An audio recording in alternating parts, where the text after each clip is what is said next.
Só põe eu vou Ok. gravar então. Pronto, então, para que saibam, a partir deste momento está a gravar.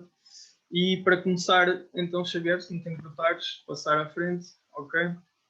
Nós vamos iniciar uma pequena introdução breve da Apex Portugal e da Apex Brasil. Depois o Xavier irá explicar então o que é a SCAR, a Scientific Community on Antarctic Research, e a seguir explicar então em que é que consiste e quais é que são as informações, como é que se processa toda esta candidatura das bolsas para os jovens cientistas.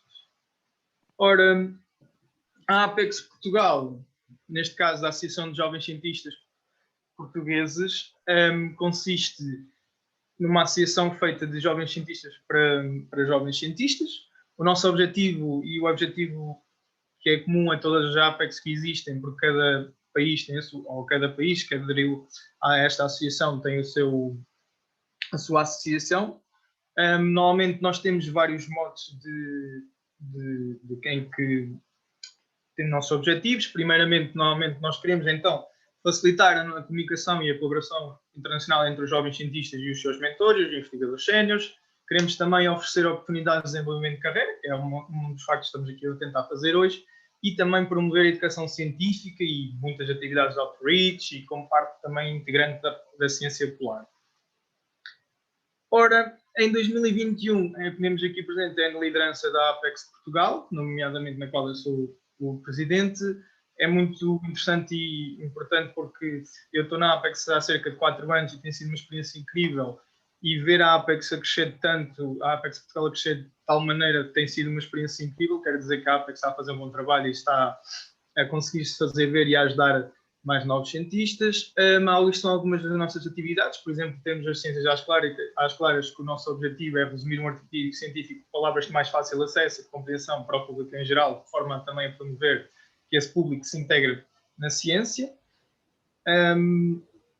Depois também fazemos outro tipo de atividades. Por exemplo, estivemos presentes no 5º centenário da circunnavegação de Fernão Magalhães, em que fizemos algumas atividades de outreach a explicar às crianças em que é que consistia esta parte da viagem de Fernão Magalhães, a parte da importância da ciência polar, ou então, por exemplo, no dia da Antártida, no dia 1 de dezembro, fazemos alguns questionários, neste caso ao público mais universitário, de saber algumas questões simples de se sabem porque é que os polares não comem pinguins, e assim, de forma a que possamos falar um bocadinho, explicar o nosso trabalho e a importância da ciência e das alterações climáticas para o nosso mundo.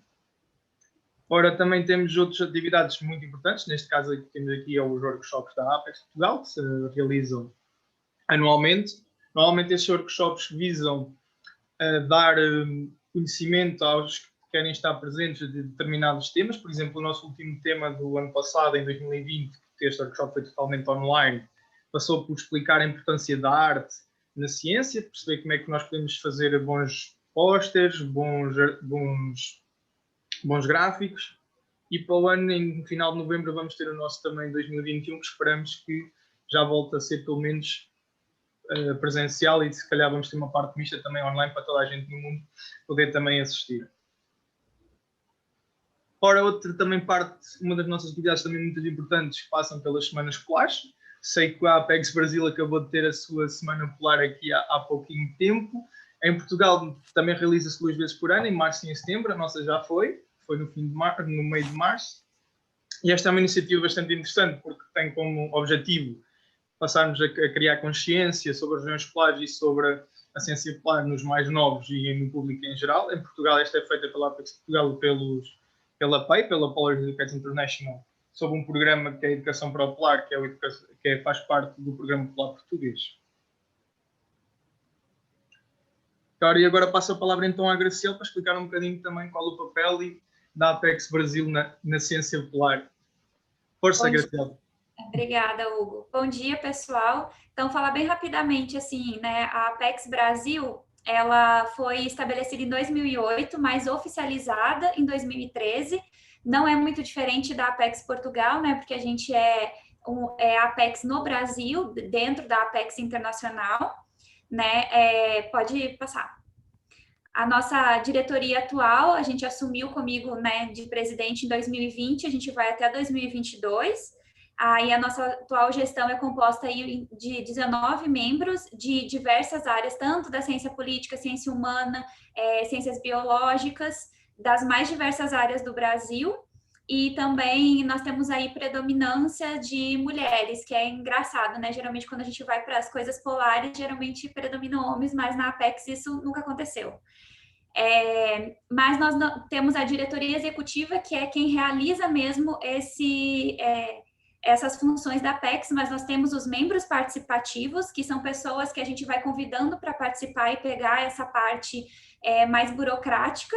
E nós temos os inscritos na nossa Apex via site, que atualmente nós somos 532 pessoas que recebem as informações tanto do SCAR, que a Apex recebe, tanto da Apex Internacional e das atividades que a gente realiza. Pode passar. Dentro dessas atividades que a gente realiza, a gente tem nossos webinários, que são interessantes para quem também quer aplicar. Esses webinários é uma linguagem científica dos projetos, no qual os alunos, né, jovens pesquisadores estão inseridos, pesquisadores sêniores que também são convidados a dar uma palestra numa linguagem mais acessível. E se vocês tiverem interesse de aplicar, eu convido vocês a olharem essas webinários, é totalmente em português, né, acessível, e aí vocês já vão conhecendo o que os pesquisadores brasileiros fazem na Antártica e também tem a região do Ártico, e aí vocês já vão conhecendo os grupos de pesquisas, as linhas de pesquisas, para também, se quiser fazer alguma parceria, a Apex Brasil pode ajudar nesse contato com esses pesquisadores. Pode passar. Aí nós também realizamos, né, outras atividades, são as semanas polares, que a gente realiza dentro das escolas. Até a pandemia era a maioria presencialmente, mas a gente já fazia quando tinha, a gente não conseguia ligar um pesquisador de viajar até esse local, porque tudo é um trabalho sem fins lucrativos, né, todo mundo faz na livre disponibilidade da conscientização polar, que a gente brinca a palavra polar. A nossa última semana polar que aconteceu agora foi totalmente online. Aí nós vamos ter também uma palestra de encerramento com crianças fazendo perguntas a pesquisadores polares, jovens cientistas e sêniores. Convido vocês a participarem. Tudo também fica disponibilizado no nosso canal do YouTube. Nós temos também o Dia da Antártica, que a gente desenvolve concursos dentro das escolas, onde as crianças desenham bandeiras da Antártica. E entre essas escolas são votadas as melhores bandeiras, e aí pesquisadores brasileiros ou quem a gente tem parceria que vai para a Antártica leva essas bandeiras para fotografar. Então, a gente desenvolve uma série de atividades dentro da Semana Polar e do Dia da Antártica que são fixos, né? As Semanas Polares ocorrem em maio e em setembro, e o Dia da Antártica no Dia da Antártica, 1º de dezembro. Pode passar.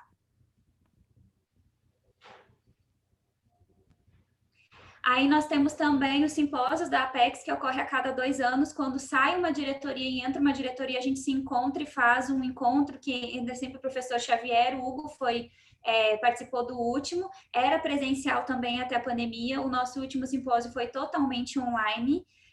Nós tivemos aí um total de 300 inscritos, com 40 resumos submetidos, a gente achou bem legal para a pandemia, né, que o pessoal já está saturado de evento online, mas foi um sucesso. E sempre ocorre esses 2 anos, que é uma maneira da gente integrar e se conhecer, que nós mesmos da diretoria da Apex somos espalhados dentro do Brasil, então é o jeito da gente se encontrar. E esse ano foi totalmente online. Pode passar.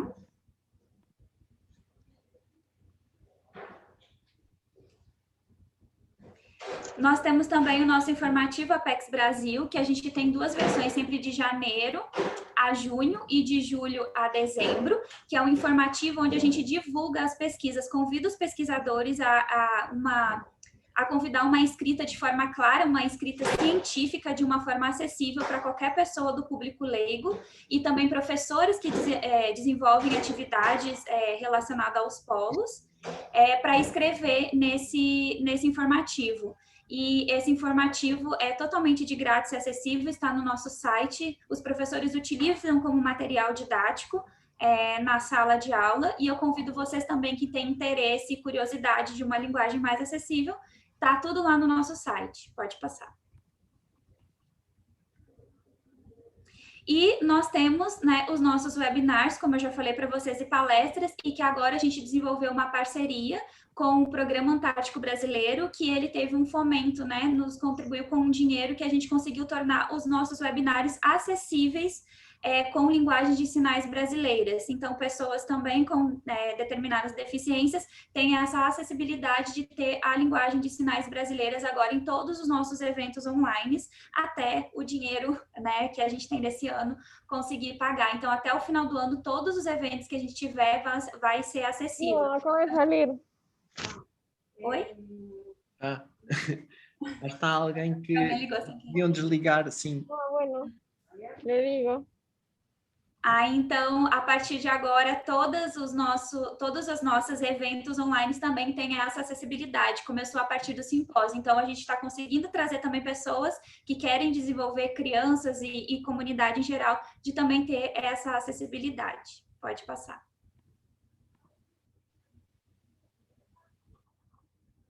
Pode passar. E nós temos as nossas redes sociais. A Apex Brasil a gente até recebeu um elogio da Apex Internacional na última reunião, que nós somos a mais ativa nas redes sociais e com mais seguidores, tanto no Instagram como no Facebook. Nós temos também o canal do YouTube. Nós temos a Polar Vibes, que é uma playlist para ouvir quando se está na Antártica, que os pesquisadores ouvem, que qualquer pessoa pode contribuir. E nós também temos o Twitter mais recentemente. E a gente utiliza essas redes sociais para fazer a divulgação da pesquisa polar e também para posicionamentos importantes em defesa da educação, da pesquisa polar e também de temas importantes relacionados a minorias e ainda a questões muito importantes que ainda não são levados bem quando a gente fala em questão de pesquisa polar, né? Recentemente a gente fez um posicionamento agora nas nossas redes sobre o Dia Internacional contra a LGBTfobia.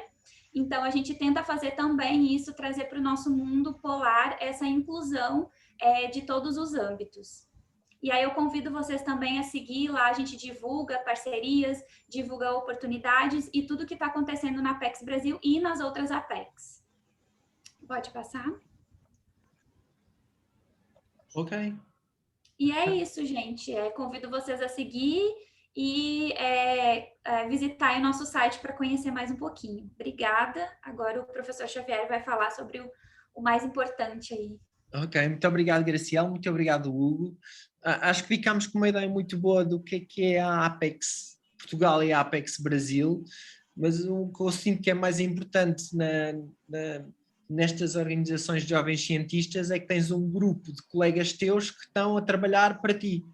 Ou seja, por favor, toca a contatar a Apex Brasil e a Apex Portugal, porque não só estão a fazer uma variedade de iniciativas, mas que muitas dessas iniciativas tornam-te melhor cientista, não é? Desde comunicar, maximizar o networking, e o que nós estamos a fazer aqui hoje é vos dar a informação sobre bolsas que possivelmente podem vir a ganhar numa organização como esta, que é o Comitê Científico para a Investigação na Antártida, que é esta organização chamada SCAR.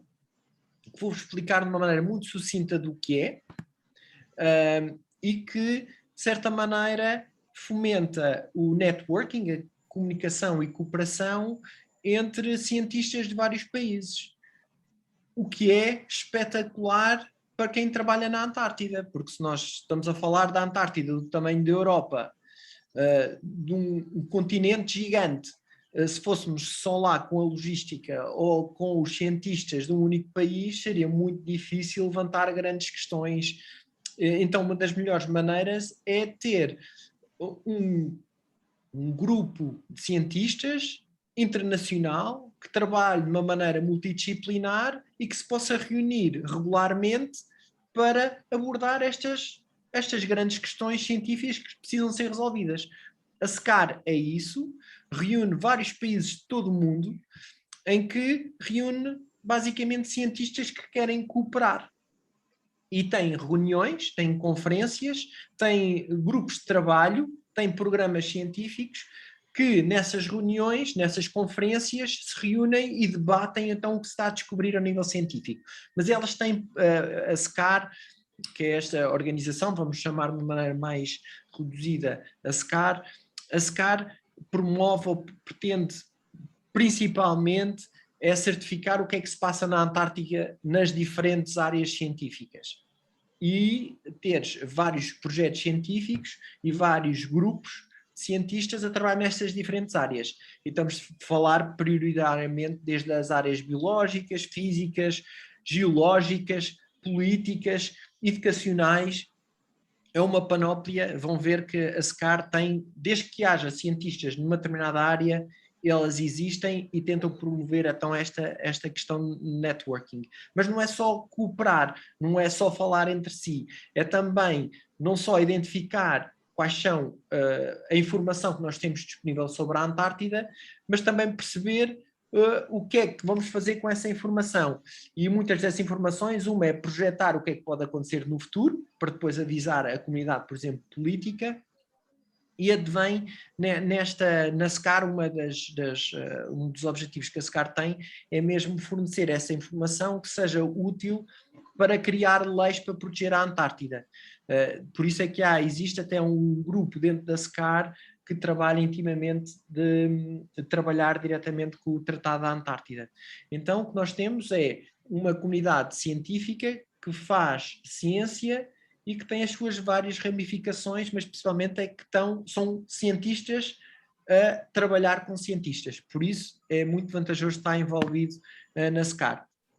E tem várias atividades dessa parte política que já vos falei, desde também de como é que podemos ajudar e maximizar essas ligações com a vertente de governança da Antártida, essa parte de educação. Uma das coisas que a Apex Brasil e a Apex Portugal fazem muito bem, que esta questão também que a SCAR está muito, muito interessada, é melhorar a capacidade de como cada jovem cientista pode ser o melhor cientista. Então uma das melhores maneiras é lhes facilitar a ter acesso aos melhores cientistas que trabalhem na tua área. A SCAR tem esses cientistas. Agora é como é que vamos maximizar? Através destas bolsas que vou-vos falar a seguir. Algo muito importante, já vos falei, são os simpósios e as conferências que a SCAR tem, normalmente 2 em 2 anos, 3 em 3 anos, uma foi online no ano passado, foi a primeira online, porque não havia mesmo hipótese, mas normalmente é presencial e é, pelos colegas da Apex que eu tenho conhecido, é uma das melhores veículos para conhecer potenciais supervisores para pós-doutorado, para doutorado, é espetacular. E claro, o que nós queremos é maximizar a qualidade da ciência que se faz na Antártida e de que maneira é que se pode identificar em outras partes do mundo. Se vocês estão não muito familiarizados com a SCAR, uma das questões que eu questionaria era como é que se há grupos de cientistas que já estão a trabalhar na minha área, como é que eu me posso envolver nesses programas? É muito fácil, é só juntar-se à email list. Muitas vezes basta contatar quem está a coordenar esses projetos. Os 3 grandes projetos novos da SCAR é o Anticon, estes foram os que começaram este ano. Como vos disse, basta só aderir, contatar o cientista principal destes programas e podem aderir à email list e estão a receber informações e muitas vezes podem contar, olha, publiquei este artigo, muito possivelmente pode ser útil ao vosso programa. E basicamente, oficialmente, ficam aderidos a esse programa. O Anticon é muito interessante porque tenta integrar, principalmente na parte biológica, ao nível terrestre e marinho, mais ao nível terrestre, mas num conceito de conservação e como é que podemos traduzir o conhecimento científico para produzir leis para proteger a Antártida. Então tem um contexto muito de ser aplicável àquilo que se está a fazer atualmente ao nível do Tratado da Antártida. E o Tratado da Antártida defende que é para a ciência, para a paz, para a colaboração, é verdade, mas para criar leis é preciso factos científicos, é preciso informação científica. E este Anticon é reunir toda essa ciência que vá de encontro às necessidades que os decisores políticos, que os políticos precisam para criar leis. Isso é muito interessante porque, como jovens cientistas, normalmente nós pensamos eu faço a minha ciência, faço o artigo científico e pronto, já está feita a minha parte. E eu acho que é muito importante começarmos nós próprios sermos um decisor político e pensar, será que a minha ciência pode ajudar para uma área protegida marinha, por exemplo? Dentro da SCAR, este Anticon tenta fazer isso de maneira direta, está bem? O Instant tenta focar mais ao nível terrestre no papel do gelo, nos ice sheets, seja, entra já na parte da geologia e na parte geológica com o papel do gelo, que aí entra muito no papel do gelo e do impacto do gelo que pode ter no resto do planeta. E depois ao nível do clima, também o Anti-Clim Now também toca muito na parte de modelação e o papel do clima da Antártida, como é que pode afetar o resto do mundo. Para mais informação, basta ir ao website da SCAR, está lá tudo. Dentro deste contexto da SCAR, existe este comitê, chama-se um Advisory Group, que tenta fomentar dentro da SCAR qual é a parte relacionada com a educação, mas também de capacitar os jovens cientistas com oportunidades de fazer ciência ao mais alto nível. E neste contexto, este comitê já é muito antigo, por isso é que se chama SCAR Capacity Building Education and Training Committee, que tem 3 membros da Apex, quer a Anne Nielsen, o Alex e a Gabriela são, eu diria, os vossos pontos de contacto dentro deste comitê. Então o que é que este comitê faz?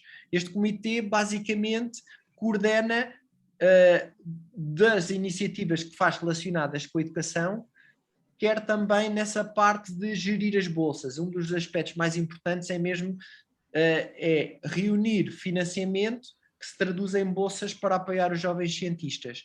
E é isso que nós vamos falar hoje, mas existe também, por exemplo, bolsas para professores irem para outros países. Também coordenamos dentro deste SCAR, deste grupo, as medalhas, ou seja, o reconhecimento de cientistas que têm feito um grande impacto da ciência ao nível da Antártida, são reconhecidos normalmente nas conferências. Esse aspecto que a Graciela já mencionou, que é um hot topic, que é integrar minorias e diversidade nas suas máximas vertentes, cada vez ser mais inclusivo, ou seja, há um grupo a trabalhar intimamente nesta questão dentro deste Advisory Group, e depois trabalhar ao nível de parcerias, quer com o Polo Educators International, quer com a Apex, em várias iniciativas. Mas um dos aspectos mais importantes deste grupo é reunir e avaliar bolsas, financiamento que seja úteis para os jovens cientistas. Então, para estas bolsas, são úteis porque, primeiro, o objetivo principal é que o jovem cientista vá trabalhar com outra equipa fora do seu país, fora do seu instituto. Ou seja, não queremos que estas bolsas não servem ir alguém do Rio de Janeiro para São Paulo. A SCAR não cobra. Mas, por exemplo, se quiserem, se houver um especialista, um jovem cientista do Brasil e que gostaria de trabalhar com um especialista que trabalhasse, peço desculpa, que trabalhasse no Reino Unido, pode. Então, estas valências é muito importante, porque a SCAR quer mesmo que um jovem cientista possa adquirir novas capacidades, novas técnicas, colaborando com alguém que vocês gostariam de trabalhar, mas fora da zona de conforto. Está bem? Por isso eu dou aqui um exemplo, podiam ir, por exemplo, um colaborador, um jovem cientista, ir trabalhar com alguém dos Estados Unidos ou alguém de Portugal para a Nova Zelândia, onde for um dos vossos especialistas do resto do mundo. É uma oportunidade porque é mais dirigido para estudantes de doutorado e pós-doutoramento, em que já estão naquela fase de terminar o doutoramento e pós-doc, o que é que vou fazer aqui? Esta bolsa cai muito bem. Porquê? Porque podem logo servir, partir de abrir portas para um pós-doc, por exemplo. Mas eu só estou a dar sugestões. Estou-vos a dizer é que esta bolsa é dirigida mesmo para sair do vosso país onde trabalham para ir para outro país. Só uma nota. Se tiverem, por exemplo, for um jovem cientista português que está no Reino Unido, ele não pode candidatar-se para esta bolsa para ir para o Reino Unido, mesmo sendo português. Porquê? Porque já estás no país para onde queres ir. Está bem? Isso não é possível fazer. É sempre ir para outro país onde não sejas residente.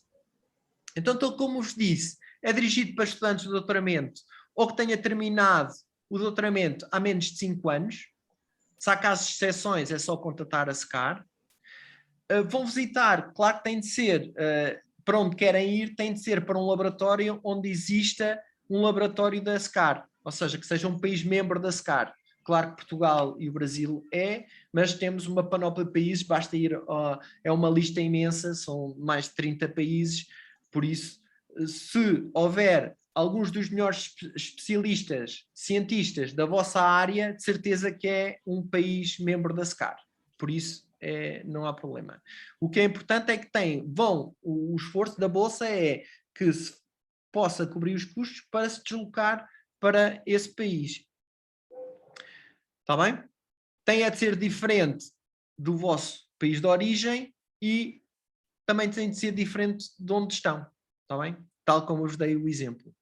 E claro, um dos aspectos, mas parece óbvio de uma candidatura, se vocês já ouviram falar da SCAR, é que esteja a contribuir para os vários programas científicos da SCAR. Por isso, familiarizarem-se com o que a Anticon faz, ou o Anticlim faz, ou o Instant faz, estes novos programas que vocês podem aderir, se eles estão a levantar questões pertinentes que é relevante para o trabalho que estão a fazer, isso há que mencionar na vossa proposta, está bem?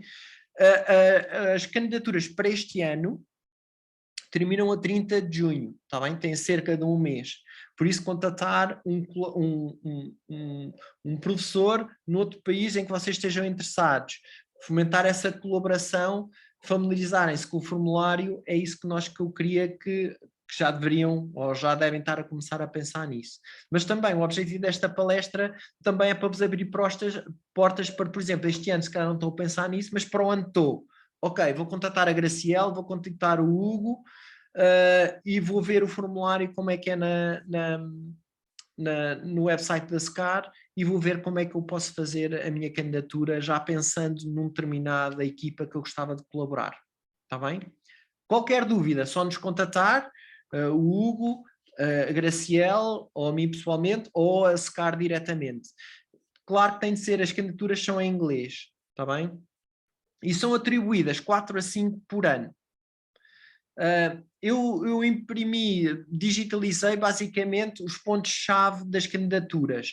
Claro que tem de pôr a vossa informação inicial, de onde é que vêm, de onde é que são, está bem? A vossa informação de estão residentes, tal como vos disse, vocês não se podem candidatar para um país, ir para um laboratório onde vocês já vivam ou sejam originários. Onde é que tiraram o vosso mestrado, não é? Pelo menos o vosso mestrado, ou já tenham terminado o vosso doutoramento, incluir essa informação, dizer qual é o estado atual, que estão atualmente, ou seja, tudo isto é muito intuitivo, é relativamente fácil de preencher. Aqui já começa a ser interessante, porque podem-se já começar a diferenciar-se de outros possíveis candidatos, que estão a resumir a vossa área de investigação. Aqui eu já sugiro mostrar que a vossa área, porque é que a vossa área se distingue, porque é que é interessante, qual é a relevância do vosso trabalho já feito, porque aqui, para um avaliador, isso já é muito importante. E depois, também é importante aqui mencionar se vocês estão ligados, por isso é que eu digo, se associarem, quando mais cedo possível, um ou dois, ou os programas que vocês que acham relevantes dentro da SCAR, porque mostra que vocês estão informados do que é a SCAR e estão a usufruir da SCAR. Então, se, por exemplo, se costumam ir às conferências da SCAR, ou se estão integrados dentro de um programa da SCAR, é aqui que mencionam isso. Isso é importante, está bem? Ou caso não tenham feito, que o façam, saberem, pelo menos o meu supervisor está envolvido, ou quando mais cedo estarem integrados com essa informação, melhor. Aqui as palavras-chave também são importantes mencionar na vossa proposta, porque vai, através das palavras-chave que vocês põem na vossa candidatura, vai ser a partir daí que vamos à procura de avaliadores para a vossa proposta. Se for em biologia marinha, escrevem explicitamente biologia marinha, se for geologia, é geologia, porque muitos dos cientistas, dos avaliadores, vão ser divididos nas áreas principais de investigação, a física, a biologia, a química, por exemplo, ou áreas sociais. Aqui vão pôr a vossa informação para onde é que querem ir, e quanto tempo é que vão ficar. Convém também ter uma estimativa, os valores máximos é $15.000, normalmente é para ser usufruído num período de 1 ano, mas podem pôr o valor que achem que seja conveniente para vós. E normalmente cobre principalmente custos das viagens e manutenção, não salário. Está bem? Mas esses detalhes podem falar com a própria SCAR, mas maioritariamente é para cobrir custos do próprio laboratório ou onde vão viver. Ou seja, já tem uma bolsa de pós-doc, esta vai complementar para cobrir custos, por exemplo, de análise de amostras. Precisam de uma carta de referência do instituto a dizer que vos vai receber, o contacto do vosso supervisor nessa instituição para onde querem ir. Tudo isto é muito intuitivo. É preciso uma carta de aceitação desse instituto para onde querem ir, assinado pelo vosso supervisor. E aqui é a parte que eu acho que é principal para a vossa candidatura, que é onde é o que a avaliação dos avaliadores vai ser focar principalmente aqui. O título basicamente as metodologias é muito associado às vossas candidaturas de doutorado, por exemplo, que tem de ser um título que seja atraente e que tente responder a uma questão importante, perceber muito claramente quais são os objetivos e porque é que esses objetivos precisam ser resolvidos, qual é o contexto que leva a tu quereres fazer uma proposta agora. Por exemplo, há timings que é perfeito. Por exemplo, nós tínhamos casos de algumas candidaturas que estavam prestes a acabar o doutoramento, esta bolsa lhe permitia que tinham recolhido amostras extra durante o doutoramento e que iam ser muito importantes para analisar dentro do doutorado, mas aconteceu a pandemia e atrasou tudo. Eu vou conseguir terminar o doutorado, mas fiquei com estas amostras e vão responder a uma pergunta que nós achamos essencial, muito importante. Esta bolsa seria muito importante para concluir este trabalho, por exemplo. Isso torna uma proposta bastante atrativa. Mostrar qual é a sua relevância, que métodos é que vão utilizar. Por exemplo, nunca esquecer de mostrar a vossa metodologia, que seja uma metodologia ou inovadora, ou com provas dadas. Ou seja, estar a usar uma metodologia e, por exemplo, não citam referências a dizer se é uma metodologia muito usada ou não, com sucesso ou não, isso pode levar dúvidas aos avaliadores, está bem? Por isso ter em mente, porem-se na cabeça de um avaliador é importante. E o que é que depois de fazer esse trabalho, por exemplo, analisar umas amostras que foram recolhidas no ano anterior e agora iam para um laboratório na Bélgica, por exemplo, para analisar estas amostras com esta colaboradora, e dali vai sair um artigo científico. Por exemplo, esse é um bom produto. Se, por exemplo, pelo contrário, dizerem não, o objetivo é ir para a Bélgica e ter a experiência de como trabalhar num laboratório, não sei se isso é suficiente, está bem? Tem que ter um produto muito mais, por exemplo, uma base de dados nova, inovadora, num hot topic, num assunto bastante relevante, vai sair dali um artigo muito importante, coisas desse género. Nota-se que vai trazer mais vantagens do que desvantagens para uma proposta. Mostrar as suas vantagens, como é que o dinheiro vai ser usado, referir algumas das referências para dar sustentabilidade ao vosso trabalho. Uma das coisas que eu sugiro é se vocês vão estar a fazer uma proposta, também é bom citar se calhar algum dos artigos que tenham publicado, mas não cair no erro excessivo, porque, por exemplo, a proposta tem de ser inovadora, tem de ser, por exemplo, mostrar que vais usar, por exemplo, um determinado grupo de amostras, mas com uma metodologia nova que ainda não aprendi. Isso torna-se inovador. Se for a bater mais do mesmo, pode não ser tão muito vantajoso. Isso tem de decidir a melhor maneira possível. E depois é só submeter, assinar uma declaração e está feito. Como de geral, acho que não demora muito tempo a preparar, tem de ser escrita em inglês.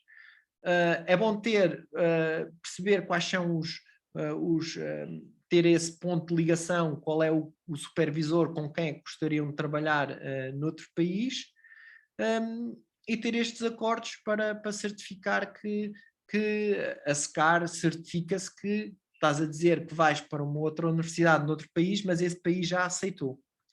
Uma nota importante, neste contexto de Covid, não se sentirem pressionados, dizer eu tenho de seguir mesmo estas datas. A própria SCAR me informou que há muita flexibilidade, mesmo metodologia, porque como há limitações de deslocações entre países, fomentar que haja, por exemplo, flexibilidade de trabalho com supervisores, em vez de ser presencial, de ser online, haver mudanças dos timings do início e conclusão, ou seja, dos trabalhos, se houver, por exemplo, ganhas a bolsa e houve o Covid, ainda está muito complicado no Brasil, perguntar à SCAR se podes adiar por um determinado período de tempo os trabalhos ou mandar vir as amostras, em que a supervisão, a ligação com esse laboratório estrangeiro será feito mais de uma maneira virtual, por exemplo. Mas o objetivo é que se consiga garantir que o trabalho seja executado no maior sucesso possível, mas que reforce os princípios que esta bolsa pretende, que é fomentar a colaboração com um país fora ou com supervisores com quem ainda não tenham trabalhado e que melhore a vossa capacidade e a vossa carreira. Esse é o grande objetivo destas bolsas. Existe também já alguns webinars disponíveis, semelhantes a este, mas em inglês. E também existem outras bolsas. Existe uma bolsa mais da Comnap, que é coordenada pelos programas da vertente mais logística, que é uma por ano, e também a CAMLAR, que é mais ligada à gestão dos recursos marinhos, que também é muito mais aplicado para que tenha uma implicação mais prática, seja, por exemplo, para estudar os estoques do camarão ou dos peixes, ou para implementar as protegidas marinhas, ou conhecer a biologia do krill, por exemplo, são coisas muito mais focadas e dirigidas na conservação mais aplicada. E caso tenham alguma dúvida, estejam em contacto, contatem o Hugo ou a Graciele, ou contatarem-me a mim, ou contatarem, por exemplo, o Owen Griffin, que é o ponto de contacto da SCAR, mas através deste e-mail chegam lá na mesma, e estejam informados na própria página da SCAR para oportunidades. O que nós queremos é aqui fomentar cada vez mais o papel, quer de Portugal, quer do Brasil, ao mais alto nível dentro da SCAR, e termos cada vez mais candidatos e bons candidatos. Só para vos dar um exemplo, nos últimos 4 anos, teve em média à volta de 40 a 50 candidatos, à volta de 30 a 40, dessas todas só 5% eram de Portugal ou do Brasil. Ou seja, como é que nós podemos ganhar se nós não nos candidatamos? E acho que aqui esta iniciativa da Apex do Brasil e de Portugal, com a nossa ajuda, ao falar português, possa fomentar e melhorar então esta capacidade de melhorarmos e promover as candidaturas de portugueses e de brasileiros para estas bolsas, porque as bolsas é para nós ganharmos. Eu terminava aqui e agora eu terminava, se concordarem, termino então a gravação para depois ficar disponível pela